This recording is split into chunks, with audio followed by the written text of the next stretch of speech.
Welcome to the Six-Figure Author Experiment, where we help you break through your first or next $100,000 goal. Parental discretion is advised.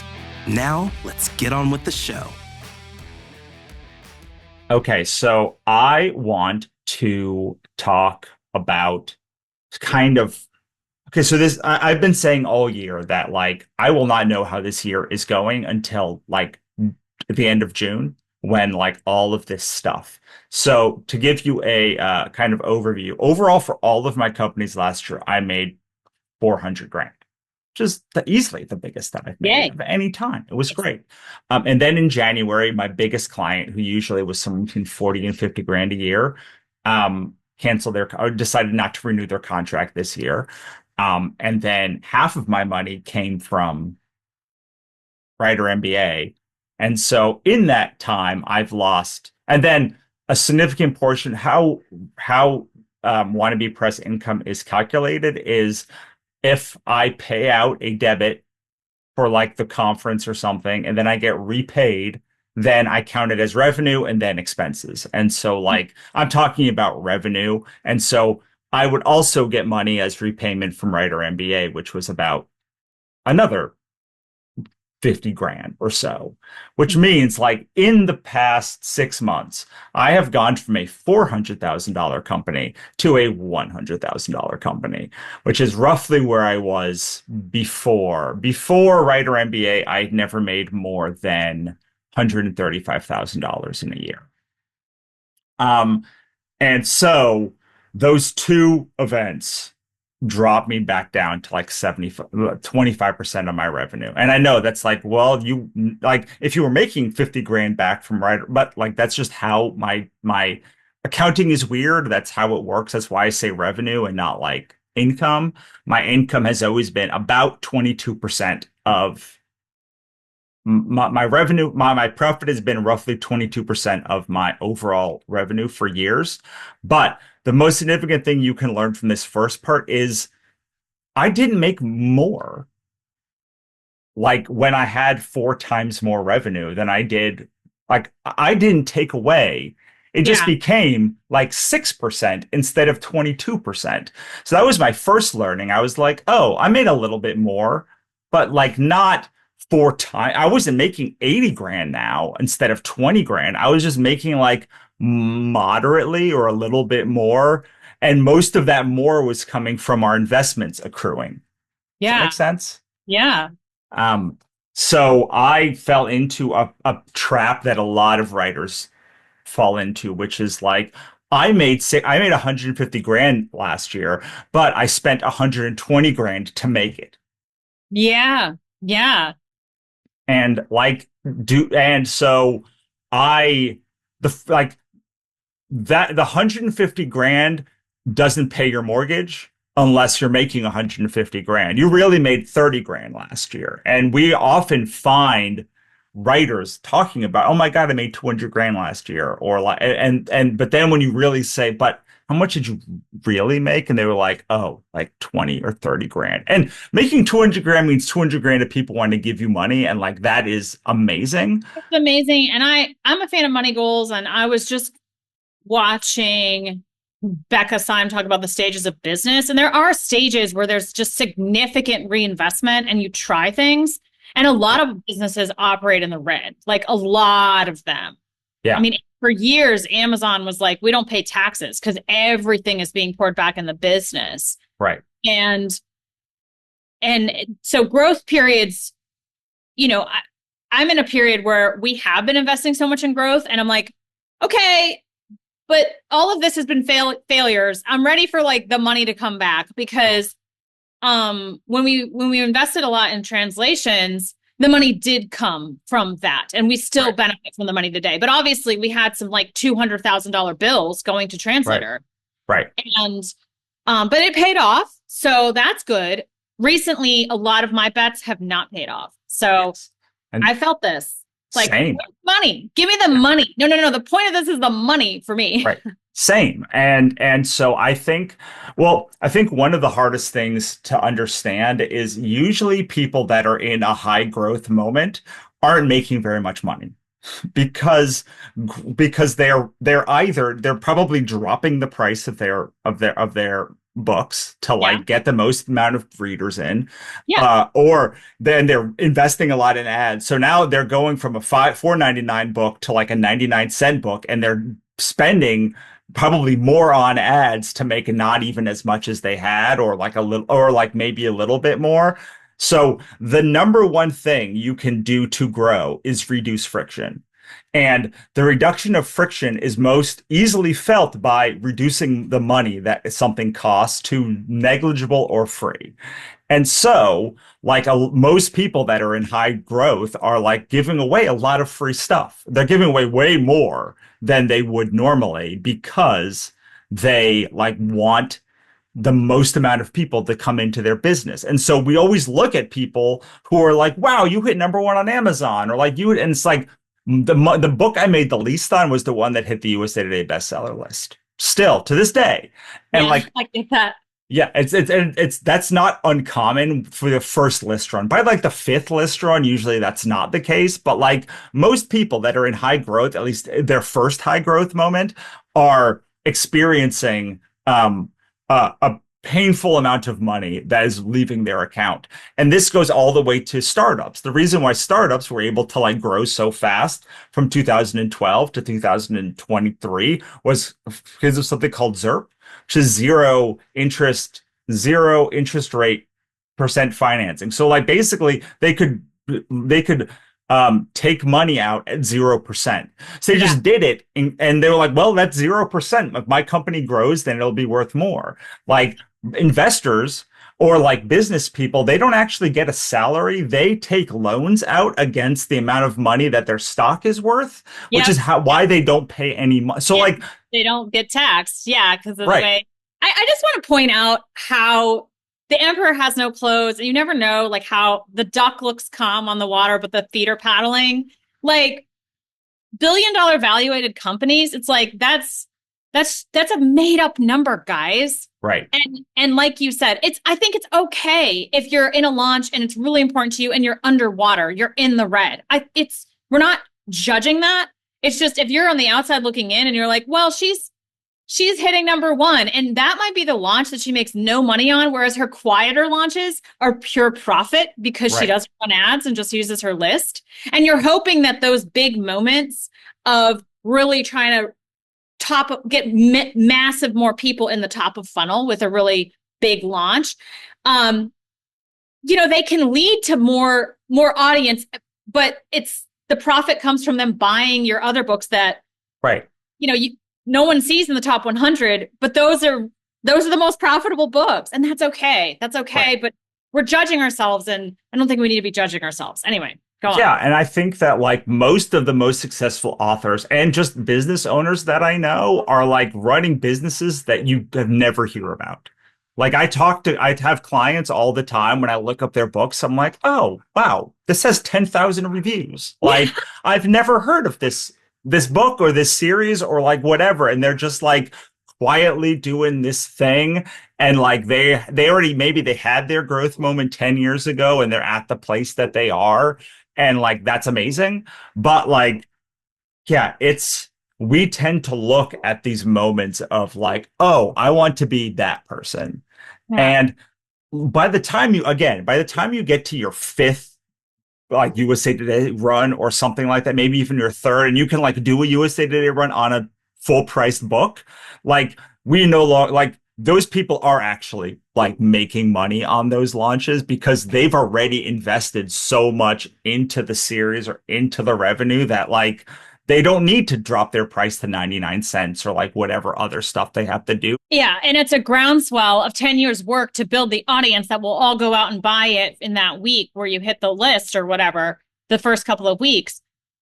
And nobody sees the 10 years of work. Nobody sees the way you ran your influencer team. No one sees how many times you send a newsletter and how dedicated you were for decades building that newsletter. Like people don't see that. And anyway, it's it's a perfect example of this because I get emails all the time from comic book writers who I came up with.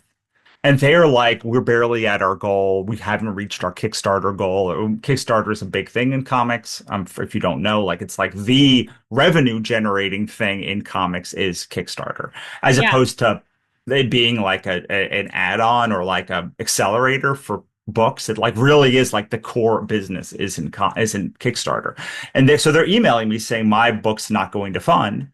Yeah. And I'm like, but we came in together. Yeah. What do you mean your book's not going to fund? I've watched this. Like, there's no way that you shouldn't have 5, 10,000 people on your email list at least. Like be able to, and it's not like they're making $100,000. Like they're looking to raise like $5,000, and they're barely able to like get there, or they're like, and I'm like, I I don't I'm not above groveling.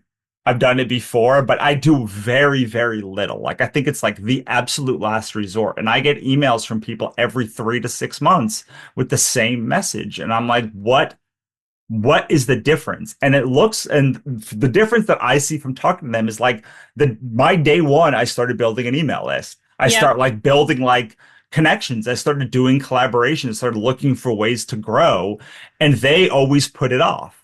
And they put it off now still. They still aren't doing that. Or I used to do like builders for people, and I would send them like their list of 3,000, 5,000, 10,000 emails. And then because I was on it, I would see how many people emailed, and it was zero. It was like, or like one person, or like maybe two people, and like out of 30 would like send any emails. Advice if you're listening. If you're new, set up your email. I use MailerLite. Set up your newsletter. I did it early on in my career. Is the best thing I ever did. I have a free like how to talk to your newsletter guide. It's called the One Page Book Marketing Guide, and it's called that to sound clickbaity. It's all about your newsletter. And then I'm running my book marketing boot camp again in July, and I'll probably run it again in January. So look for the book marketing boot camp in the Millionaire Author Mastermind, etc. But we talk about building out this system because emails are a system that will pay you forever. So back to you, Russ. Well, and I think that the thing that people don't understand about newsletters is that, like, to go back to the money systems that we were talking about, like newsletters, if you think about them as like, oh, I'm going to make money now, or like this newsletter is going to provide money for me now, something like that, they're like, well, I could just do a TikTok or like whatever and make the same amount of money from a TikTok store.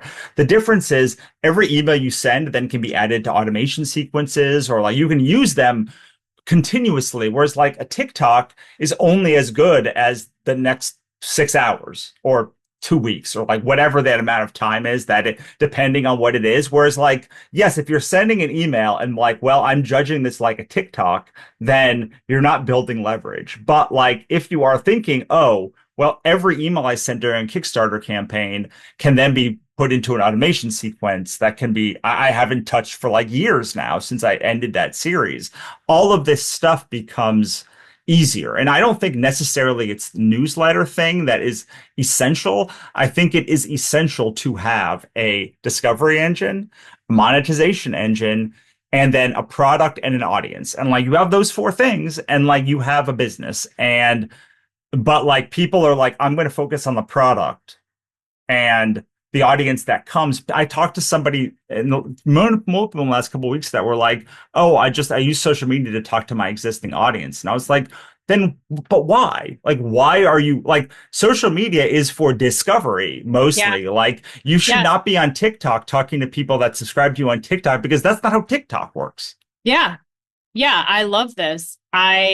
Discovery is top of funnel and then monetization. And then going deeper, I've been really focused on building an influencer team. So allowing readers to come even closer. And, I have people who are willing to post for me and I'm going to give them more goodies. I'm going to give them really beautiful additions and some art. And we're all it's going to be the Lisa Vino villainy. And we're going to be villains together in our little Discord. And I'm thinking this is going to be part of my funnel. And I've been missing this part of my business. And I see really bigger authors like Catherine Cowles doing it really, really well. So I'm like, well, I can add this. But what did I do? I went to my existing newsletter and said, hey, is anyone is anyone a book talker or an Instagrammer? And you love doing bookish content? I'd love you to come closer. I'd love you to come further. If not, fine, stay on this list. I got a freebie for you today. I got a new release on July 24th, etc. But I'm able to build it out because I have a newsletter. And again, yeah, using social media for discovery and then giving people a place to go. And that was the newsletter. And now I have an even deeper place for people to go, which is the Discord. And I have a Facebook group, but Facebook group is dead and I don't like it. So I got Discord, but I can pivot because, yeah, I have that newsletter and I can tell people show up on TikTok, show up on Facebook, show up on Discord. And there's just way more chance that people will see that message versus me just putting it up on TikTok and hoping to go viral and hoping to hit my existing audience, which you can't guarantee. That's why my Facebook group is dead. They won't show my posts to my existing audience. But luckily, most of those ladies are on my newsletter or were at one point and can be so again. So yeah, absolutely. And I think what happens is so often we're like, but what is the goal? Is the goal to have a business? Is the goal to have a TikTok that goes viral today? And like most of the content that is out there is about having a TikTok that goes viral today. So like people are like, oh, this is the thing that's important. But like those people have like built the systems behind those things to make them work. And it's not that like we have an author stack TikTok. My assistant is like, whenever she doesn't have any work to do, I'm like, just like work on one of the social media things. I don't really care. Like, it's just a thing that like you can do, test, figure out what works well for my existing content and do that. But I think it's brilliant. I think that's great because you are a forest. And so if an influencer teams and ambassador marketing is like one of your keys to victory. So like but for like other ecosystems, that might not be your best path to victory. Like maybe doing content marketing isn't your best key to victory if you are a desert, because you'll have to change your content so much over time that like relying on content marketing just to like change your brand every 6 months with whatever series you're writing is like not a good idea. Or like maybe content marketing is not great if you're a tundra because you're so focused on these like little bursts of energy, and content marketing is like little drips of stuff. So it really depends on like what your important thing. But there is no doubt that while I was watching Monica work, I was watching all of these little spiders that you put out like 10 years ago continue to bring in like little things back over time, and allowed her to be much chiller than maybe someone in the position we were in like should have been, which was like, I mean, I in December I thought I would have to liquidate at least $50,000 of like my investments to pay for this conference. Okay. Ended up, so I don't remember how openly I've been talking about this on the podcast. I talk about it openly outside the podcast, but like it was bleak. Yeah. And then we had a bunch of systems happen. We had Sarah Cannon. We used a partnership that because Sarah Cannon is one of our dear friends to like make this. We knew that Sarah wanted to have an in-person event, and we had this space for her to have this in-person event. So we asked her if she wanted to come, and that brought in revenue. We also used the fact that like we had a good relationship with sponsors to like cover a lot of that gap. And we had like some people show up early. So it ended up like we used multiple strategies that we already had existing. Like we had an AI event with Future Fiction Academy, who were already sponsors, who gave us some money for like the room, and like all of these things ended up building up to like, oh, well, I use some aquatic strategies. We use some content marketing grassland strategies. We use these things to close that gap. But like when you're over 50% underwater on a conference that has a $200,000 budget in like 2-3 months before the conference, it's very tough to like, and especially then a month later to like lose a $40,000 to $50,000 client who I was kind of funneling money and using this to funnel like our growth previously. And last year I took like $50,000 that we had and that I had, and I like used it to like to like grow the newsletter from like 10,000 to 20,000 to like 50,000 where it is now. Yeah. All of those things are just like one, two, three huge things that like were blows. And then in March of this year, Wyoming emailed us to say that our registered agent was no longer active, and so they were dissolving our company. So like this was a week before the conference. Like they were like, "We're dissolving your company." Like in the following month, and which is what precipitated then having the conference. We just broke even barely. We had this Kickstarter that we did, which was like the last, like hopefully that would be the last money that we may need, and ended up being like we actually got paid from that Kickstarter, and that's great. Like, but that stuff is what like precipitated us being like, okay, we just barely squeaked out this conference by the skin of our teeth, and like we have a little money in the bank, and the state of Wyoming is clearly like a sign from the universe saying like, okay, stop now. You have somehow pulled this off to like not be massively underwater in debt to every human that you know for like the next 5 years, or like draining your bank accounts to like pay for this conference. So like you have like we sat there and we're like, do we want to do this conference again? And we just like couldn't find a way to do like it again and have it. The problem with Writer MBA is it kind of I don't want to say leech, but it pulled attention away from our solo companies. Yeah. So like we were like, oh, we have 3 companies now instead of 1 company each. And like we had to coordinate launches. It was like not great. So we were like, okay, well, like probably we're not doing this conference again. If we're not doing this conference again and we don't want to do more course launches, like what is even this thing that we have?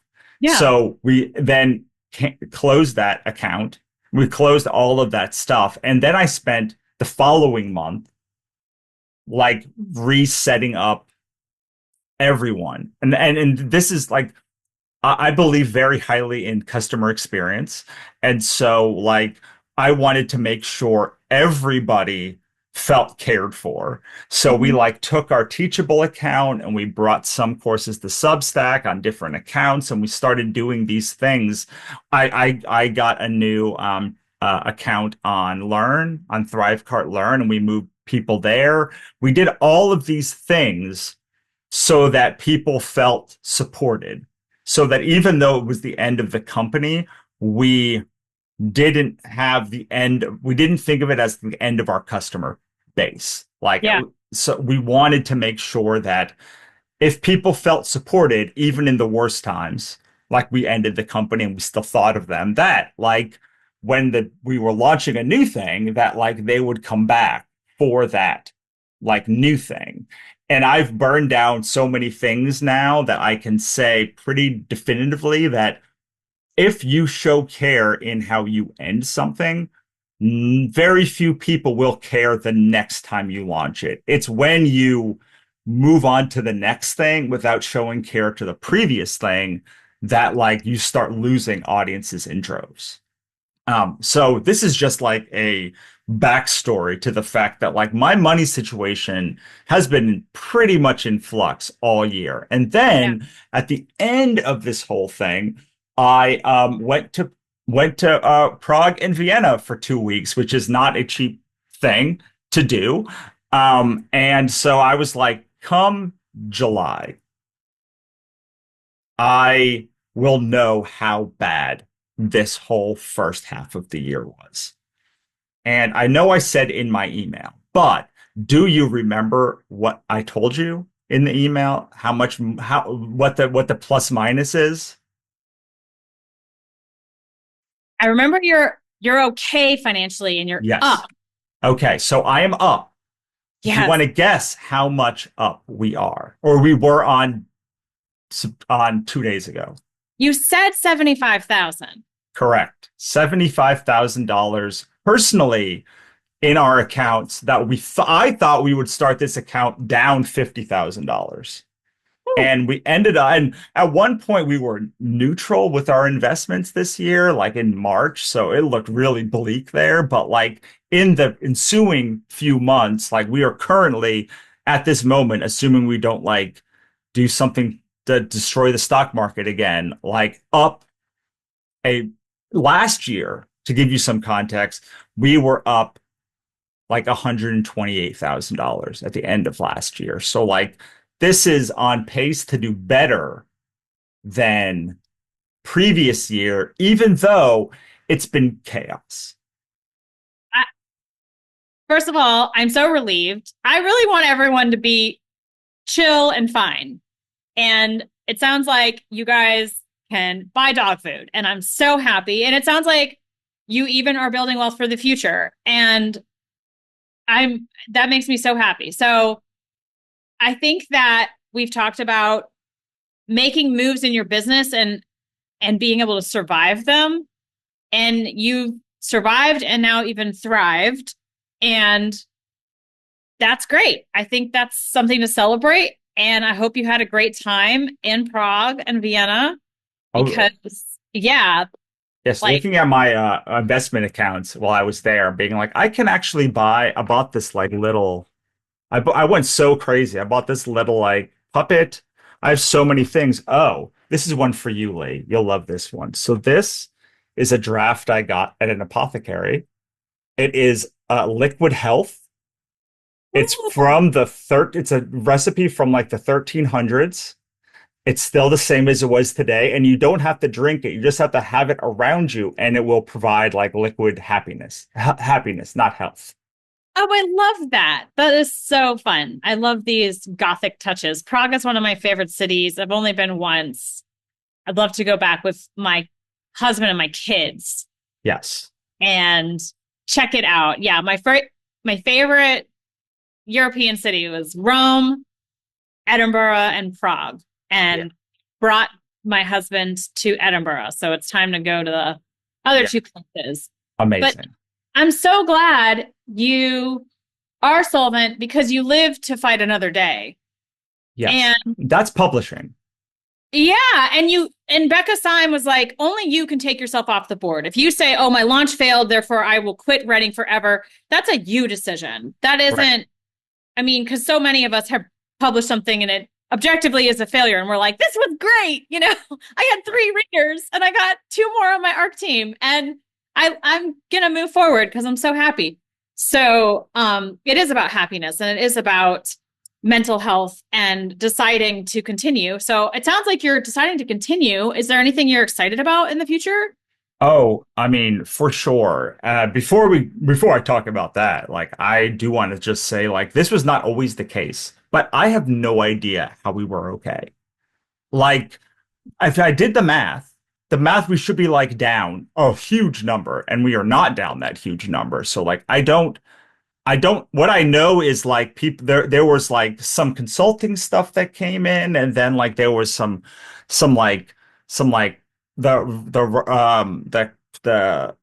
Substack did some, and then like we did a launch and it brought some in, and like, but like because like I do some launches with partnerships, I had to then pay out a bunch of money at a launch. So like there was like money was coming in, money was coming out. Like literally, I felt like in June, like things were a disaster. I was down to the lowest amount I've ever been in my publishing business in my account. So like not ever. Clearly, at one point the account was 0, but like since the pandemic, it has not been below like 20 grand, and like it was like right about to be that way. Then we had the Kickstarter, and obviously that helped. But like the Kickstarter differential that I ended up with, and how much I should have ended up with based on that differential, were like different. And so I think what's really important in all of this, I think, is that like you need to have systems that bring in money reliably, even if you don't necessarily know how that money is coming to you. I feel that way about a lot of retailers. I just am like, oh, $500 this month. Great.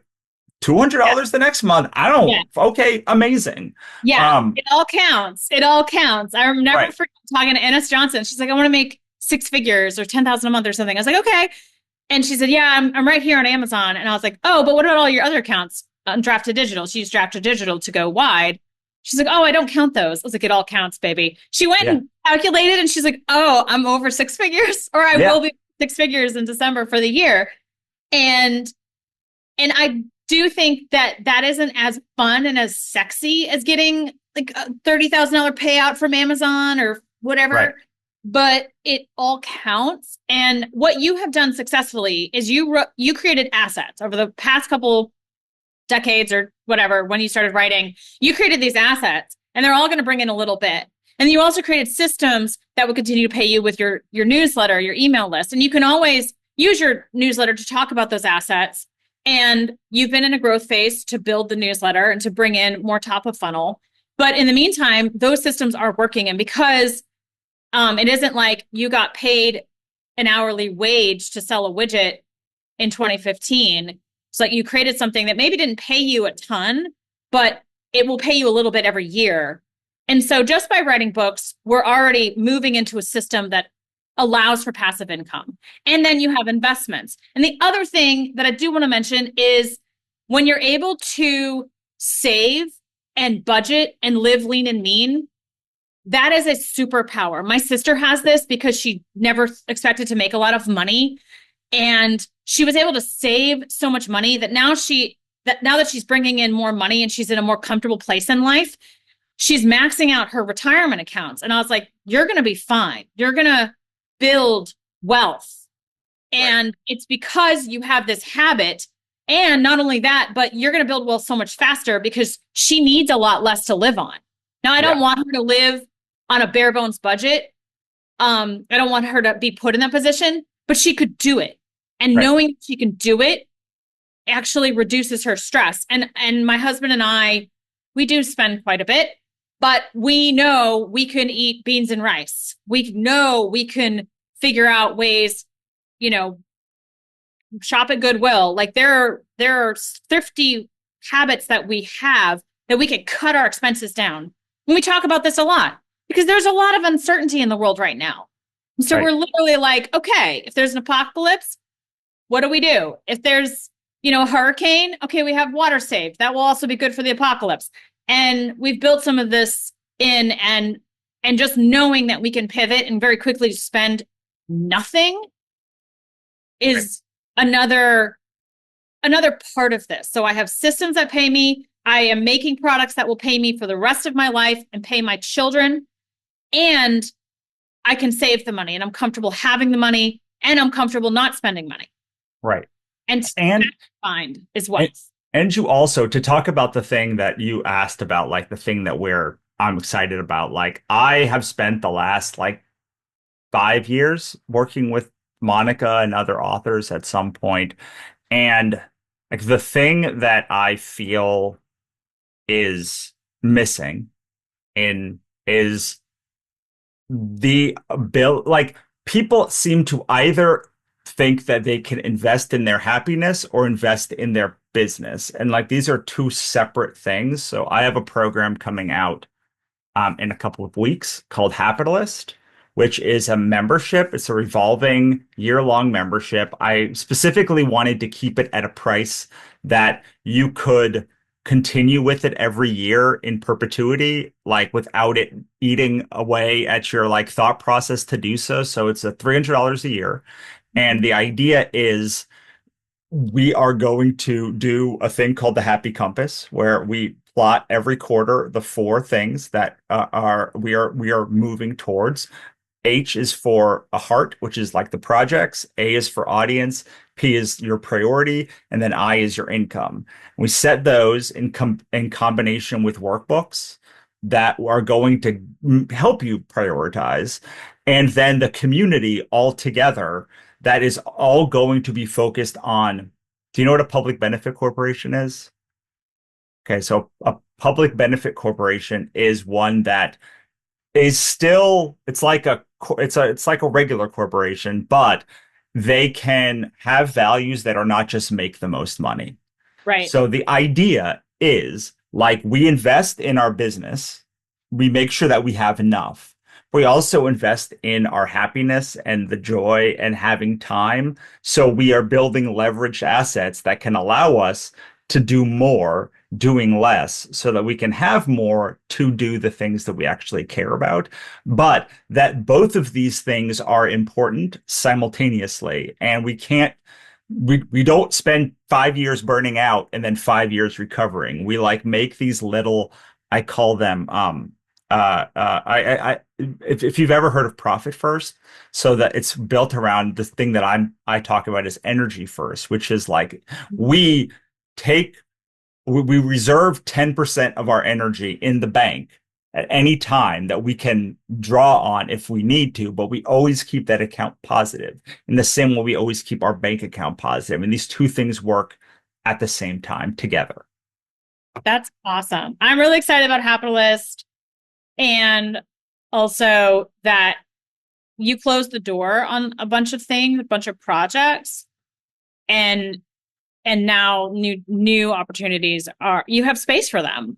And Yes. that's really exciting. I think that's the way to do it, is you finish up the projects however they end, and choosing to end them can be difficult, but there's so much opportunity that it leads to. So, and space. yeah, saying no to things, closing down projects. I'm friends with all my co-writers and I still love having them in my life and sprinting with them, but we're not co-writing anymore. Right. I have, I'm only co-writing with Renee at this point because that's what's serving us. And the other relationships, we closed out the series and we were like, okay, now it's time to go on different directions, but I'll see you on Zoom for sprints. Yeah. And so it doesn't have to be a disaster ending. It doesn't have to be a bad divorce. It can be an amicable one. And I love Monica. I love what we built in Writer MBA, but like things serve you until they don't. And to go back to the armor comment we talked about, maybe off air, but like it's been so long now. It's this idea that like we keep putting on armor to protect ourselves from things. And we take on projects, we take on responsibilities, we take on all of these things. And at one point, they may have served us. Maybe they didn't, but like at one point, we thought that we should take it on for whatever reason, but like over time, they drag us down. And the things that I felt this way starting in about November of last year. I was like, oh, I don't feel lifted up by Writer MBA anymore. Like I feel like not necessarily dragged down, but that like they were projects I wanted to do or things I wanted to explore or like just like pivots I wanted to make. Like Capitalist was starting to like form in my mind. And I couldn't do it. It became impossible to do these things while not knowing whether we're going to have another conference. I will also say that I spent the last few months writing so many books because like what happened when we took Writer MBA down was we also took down all the books.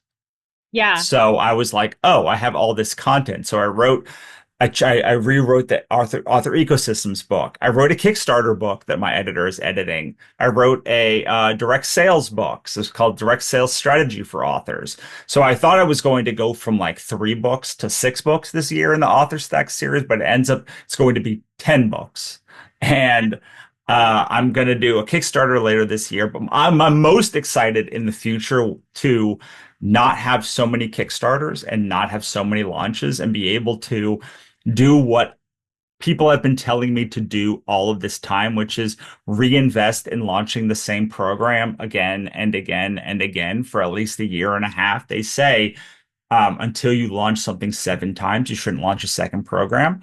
And we have not like done that at Writer MBA. We tend to write do one thing, and then it's like the next thing. But like that is like I've found that and the reason I can do that is because the author stack has showed me that like if you talk about something for 2 years, the Kickstarter book, all of the author ecosystems, just like it starts paying off over time. And I've been lucky enough, savvy enough or whatever to have enough. Like I've lived in a world of publishing where if you can live to fight the next day, you win. And so I've never lost. I've always broken even on every book I've ever published, which is like I haven't made a lot from a lot of those books, but I've made at least enough to like survive operationally and like and put a little bit of money and max out my IRA, which I've been doing for a long time. And we've been able to max out our 401k for like most of my wife's career. So like, and finally it's like paying off now that we have a new advisor. But like I have the ability to after seeing that writer and author spec makes like 20 grand a year already. So it's like, well, 20 grand is like worth doing something with. Like, can I make that 20 grand, like 50 grand or 100 grand this year? Like, I don't, my goal has always been 100 grand of profit. Like, I've Yeah. not made it that way, but like, I feel like if I continue on the 400,000 road thing and have a 20% profit, that's like finally like 100 grand. So I'm trying to just like not make that 400 grand and just make that 100 grand more profitable so that I can do the things that I want to do, which is like travel more and do like retreats in places. I talked to friends in like Hungary and friends in Austria while I was away to like do like little events there with them. But like just I I find the happiest people are the ones that understand when they have enough and like then they don't worry about having the more than like they oftentimes do have a ridiculously more. But they had enough before they had the more. Right. And They were able to be chill and unbothered. And I will say one more thing as we're kind of coming to a close. Your ability to hold the space for your emotion, even the negative ones, probably allowed you to go through such disappointment and the grief and the anger and the stages of shutting a business down, that the sad feelings, the right. nasty feelings. But you were like, I'm not going to run from that. I'm going to shut this down and it'll suck and I'll feel it for 5 minutes and then I'm going to go to Prague. And now there's a clear runway, so much you could be doing, but you're not dragging the emotions you avoided as a burden. Right. Yeah, and that is one of the things that I always tell people about Kickstarter, right? It's like have the book done before you launch the campaign so that you don't have to go back and like be dragging it along for like a year or 2 years or all of this time. Like, yes, you can launch a campaign or launch a thing before it's ready, but like then you will have to continue to think about it once it's not done and it will over time like it will just eat. I've seen so many of my friends like 5 years from a Kickstarter and they like haven't delivered everything and it's like you really for me I have to like flush it out. I'm willing to do the hard thing but I have to be done when the hard thing is done, like setting I set like 6 month, 2 year, whatever that threshold is. And it's like, okay, I'm willing to do this thing for X amount of time. And then it has to be over or I continue on. Yeah. But I do want to, since we've been covered Capitalist, I do want to also talk about your new thing that you're doing, or not new thing, but the boot Yeah. camps that you're doing. I've run the boot camp a couple times, twice officially, but I ran it for my friends a couple times to see if I wanted to do it for the public. So if you're an author and you have a couple of books out and you're pretty confident with the publishing process and also you have a mailing list, ideally, then you're welcome to come join the boot camp. A new author joined and realized it wasn't for her because she wasn't really willing to be thrown into the deep end.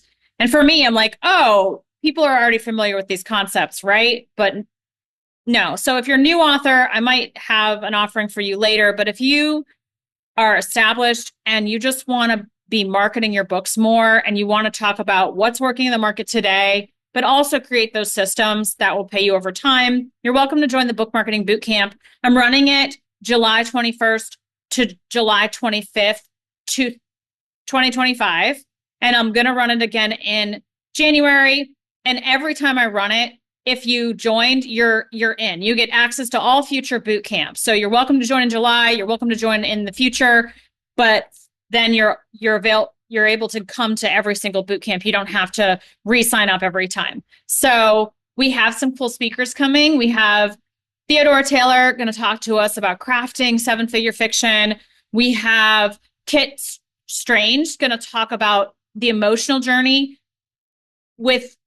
using the example of Taylor Swift. and her concert experience, which I think is really interesting. That's going to be next week. So you can join now if you want to catch that. Otherwise, it'll be recorded. And then Nick Eriks is going to talk about evergreen Facebook ads. So you can show up live to those talks and ask questions, or you can just get the recording. And all of it is recorded. And now there's a June boot camp in there. We'll record the July boot camp. And then in January, you can go back to all those videos if you want, and it'll just continue to build. And I think that I will launch it 7 times and see how it goes, Russell. Amazing. I love it. Fun. I think you should join both programs if you're listening. They're both great. Join Capitalist. I have my How to Thrive as a Writer in a Capitalist Dystopia book right here, like my writer safety blanket. And then I will get the link to the boot camp for Adriel to put into our show notes. Amazing. And I think I will leave with just one thing, which is I used to teach how to take a punch and get knocked down, and how to get up after getting knocked down. And I think that as I've evolved as a writer, the one thing that I've learned is it's better to learn how to not get knocked down in the first place. Okay. Like, you will get punched still, but like if you can just stay up, or have it a glancing blow instead of like hit direct, like the things that you will still get knocked like back. But if you cannot get knocked down and you can just keep going, then like you don't have to expend all of the energy from getting up off the floor. And so as you're going about like, and part of that comes from like this is all like the mental thing. It's not that the punch doesn't hurt. It's that like you have built the resilience to not get knocked down from it, either because you've seen it 100 times, because you've studied and when they throw a punch, like you can like either like deflect part of it, or like you can like put somewhere that like gives you better balance. But like, it's not that the events will be any less surprising, but like they will be less devastating. Which are like, I was surprised when I lost my camera. It was a very surprising event in my life, but like it wasn't devastating to me. I still was able to internalize it, do a little bit of deep breathing, and then like enjoy Bratislava and just say, well, these two humans are like dope. Like I could either break down this whole day and force us to go back on my mom's one day in my grandmother's home country, or I could just like try and have the best thing. And I learned something really recently that was that I think is relevant here, which is, did you know that if you go into a movie expecting to enjoy it, you will? Like if you go into an event expecting to like just with the mindset, I'm going to enjoy this. It will filter for enjoyment. Yeah, right, exactly. I think that rings true. I'd like to read more about that. That's really interesting. And yeah. Awesome. Do you have any final words before we get out of here? I just thank you for listening, everybody. Thank you for everyone who lets us know that you listen to this podcast. Really is affirming for us, because we're not sure and we want to put something of value out in the world. But thank you for listening and being on this journey. And I hope if you're feeling like a failure, and if you're really going through the trials right now, that you'll reach out and or listen to some of our podcasts and see if they'll help lift you up, because we really want to do that. So thank you. I love it. Okay. And go to sixfigureauthorexperiment.com and like, subscribe, do whatever things you got to do to get the next episode. And bye, Lee. It was great again. Thank you, Russell. See you next time. Till next time. Thanks for listening. For more, head on over to sixfigureauthorexperiment.com for archive access, resources, and more. We'll see you next time.